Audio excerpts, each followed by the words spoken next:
dhe nga ana tjetër nevoja për të rritur kapacitetet tona për plotësim po ashtu është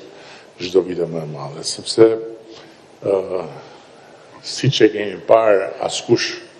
askund nuk i ka gjetur ndonjë ilaç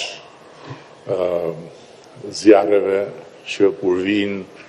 bëjnë dëme deri edhe kolosale. Por nuk mund të qëndrojmë duke përsëritur të njëjtën gjë sado që mund të ketë qenë rezultative në periudhat më parshme, kur në ndërkohë nevojitet që të bëjmë diçka tjetër, pikërisht sepse duhet t'i përgjigjemi sfidës duke reaguar edhe duke investuar pa humbur kohë në ato pjesë që për shkak të zjarreve kthehen në plagë. Për këtë arsye po angazhojmë edhe burime të reja financiare për të futur edhe teknologjinë duke rritur kapacitetet mbjellëse përmes plotësimeve me dron që sjellin saktësi, sjellin eficiencë, janë të buxhetuara për vitin që po vjen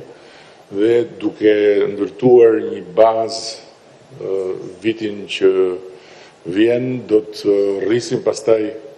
edhe financimet, do të rrisim edhe intensitetin e këtyre plotësimeve në vitet e mëtejshme. Një tjetër domosdoshmëri që e ka sjell kjo kohë është domosdoshmëria për të zgjeruar kapacitetin e filanishteve publike. Duke bashkëpunuar me bashkitë, padyshim, por edhe duke mbështetur pikërisht agjencinë e re kombëtare të zonave të mbrojtura të pyjeve apo të pyjeve zonave të mbrojtura, këtë nuk e di eksaktësisht si do të quhet dhe si do jetë radha, për të krijuar fondin e vet dhe për të pasur rrjetin e vet të filanishteve. Në këtë drejtim kemi ndërhyrë edhe ligjërisht për të sjellë një risi që sapo ka hyrë në fuqi lidhur me detyrimin e të gjithë atyre që ndërtojnë në Shqipëri që sipas metrave katror që ndërtojnë të kontribuojnë për këtë fond të gjelbërt. Një tjetër element i domosdoshëm është fuqizimi me teknologji edhe në aspektin e prodhimit të fidanëve. Ka sot mundësi të reja në këtë drejtim dhe plani i Ministrisë së Mjedisit është që t'i shfrytëzojmë këto mundësi, ashtu si kundër edhe mundësinë e pamat të vënies në shfrytëzim të inteligjencës artificiale. Një gjë tjetër që koha e ka treguar më së miri, por që ne duhet të përpiqemi ta tregojmë edhe më mirë për njerëzit, për komunitetet, për shoqërinë, është fakti që zonat e mbrojtura nuk janë penguese domosdoshmërisht të zhvillimit ekonomik dhe të rritjes të ardhurave. Nëse ato menaxhohen me zgjuarsi dhe në mënyrë kreative, por po ashtu nëse ato edhe administrohen si duhet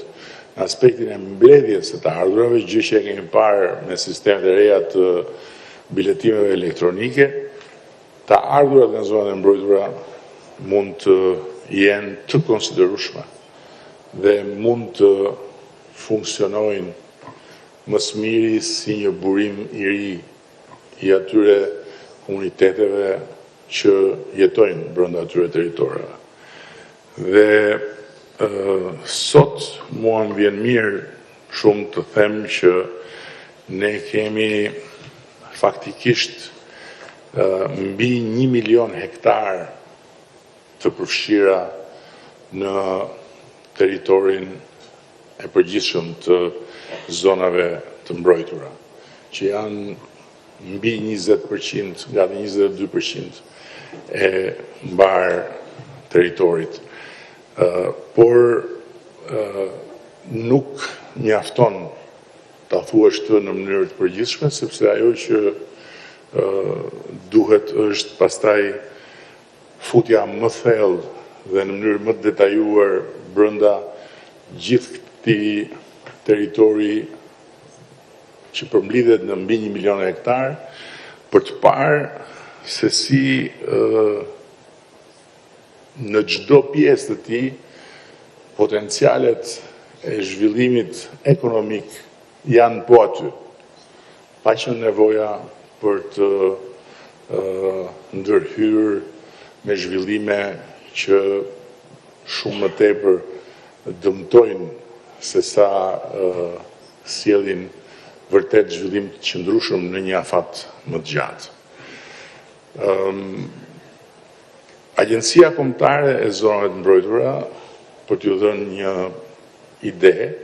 i ka katërfishuar të ardhurat e veta vetëm në periudhën e 3-4 viteve të fundit. Por, në anën tjetër, po të shikosh nga vijnë këto të ardhura, kuptohet shumë qartë që potenciali është shumë më i madh, sepse kryesisht rreth 70% e këtyre të ardhurave të katërfishuara vijnë nga 3 pika që janë Syri Kaltër, Kuna e Vajinit dhe Mali Dajlit. Dhe vijnë nga 3 pika jo thjesht për shkak të fluksit, se fluksi aty ka qenë më parë, apo fluks ka dhe në zona tjera, por sepse sistemi i menaxhimit elektronik të ardhurave ka sjellë një hop cilësor, gjë që e bën thjeshtësisht të domosdoshme shtrirjen e këtij sistemi në të gjithë territorin. Nuk duhet zgjatem më shumë, dua vetëm të them që në këto vite që kemi përpara, që përkojnë me momentin historik të përpjekjes për antarësim dhe në radhë parë me synimin e shpallur për të mbyllur negociatat teknike me Bashkimin Evropian brenda vitit 2027, fokusi tek mjedisi, fokusi tek pyjet dhe mirë menaxhimi i tyre, fokusi tek zonat e mbrojtura, fokusi tek fuqizimi i një ekonomie të re të qëndrueshme të bazuar tek natyra, do të jetë shumë herë më i madh se sa deri më sot. Edhe për shkak sepse, siç e thash në fillim, sfida që lidhet me ato pjesë negociatave që prekin mjedisin është mbase më e vështira nga të gjitha, sepse kërkesat janë maksimale, standardet janë maksimale dhe përtej përmirësimeve të jashtëzakonshme që ne kemi bërë në këtë aspekt, po të nisemi nga ku nisëm, jemi ende shumë mbrapa, po të llogarisim se ku duhet të mbërrim dhe ku duhet të mbërrim në një kohë shumë të shkurtër. Kështu që unë duhet i falenderoj të gjithë ata që kontribojnë në këtë fushë, duhet falenderoj të gjithë ata që janë këtu si miq, si partner, si mbështetës të ekipit të Ministrisë së Mjedisit, jo për shkak të Ministrisë, por për shkak pikërisht të një kauze të përbashkët, dhe duhet besoj që Ministri i Mjedisit dhe ekipi i tij do të gjejnë mënyra të reja për të hapur më shumë kanale komunikimi, për të ndërtuar më shumë ura me komunitetin e njerëzve që kanë një dedikim veçantë për mjedisin. Duke mbyllur, duhet të them këtë që duke qenë nevojën për të rritur ekonominë, duke qenë nevojën për të krijuar punësim më cilësor, duke qenë nevojën për të modernizuar infrastrukturën dhe kështu me radhë, shpesh herë nevoja për të mbrojtur mjedisin krijon tension. Dhe shpesh herë njerëzit që avokojnë për mjedisin duken si element turbulus. Dhe në fakt janë element turbulus, por janë element turbulus domosdoshëm. Dhe unë dua që të gjithë ta dinë që unë personalisht kam shumë respekt për ta, dhe në tërësi përtej tensionit të pashmangshëm që krijohet, pasi dikush e sheh nga këndi i vet, dikush tjetër e sheh nga një kënd tjetër të njëjtën gjë, është e padiskutim që presioni i grupit të interesit apo i grupeve të interesit, nëse ndoni, që lidhen me këtë kauzë, është shumë i nevojshëm dhe shumë i shëndetshëm për shoqërinë dhe është shumë i dobishëm për qeverinë. Këtë e them jo për të thënë disa fjalë të bukura në një rrethan si kjo, po për të nënvizuar se sa e rëndësishme është që ky grup interesi të jetë aktiv dhe të jetë i zëshëm. Përtej faktit e thash dhe përsëris që zëri i ngritur i mjedisorëve krijon detyrimisht tension, por në fundit krijimi i tensionit është dhe një nga arsyet pse ata jetojnë apo jo. Kështu që i falenderoj shumë të gjithë edhe uroj që më herët se vonë të kemi mundësinë të ritakohemi për të bërë një bilanc tjetër, bilancin e hapave të parë në të zbatimin e reformës që sapo përshkruava, për të ngritur në një nivel krejt tjetër menaxhimin e pyetjeve, duke u bazuar tek praktikat më të mira europiane dhe fatmirësisht kemi miq dhe kemi partnerë që vinë nga vende ku menaxhimi i pyetjeve nuk është menaxhim, është art. Dhe kam këtu parasysh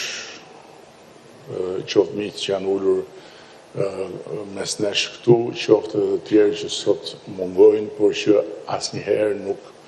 hezitojnë që të na ndihmojnë. Se kjo është dhe i karakteristikë tjetër e dashnorëve të mjedisit që po i kërkojnë ndihmë, janë menjëherë të gatshëm të të ndihmojnë edhe të të lidhin duart dhe këmbët me fije bari. Shumë faleminderit. Kaq.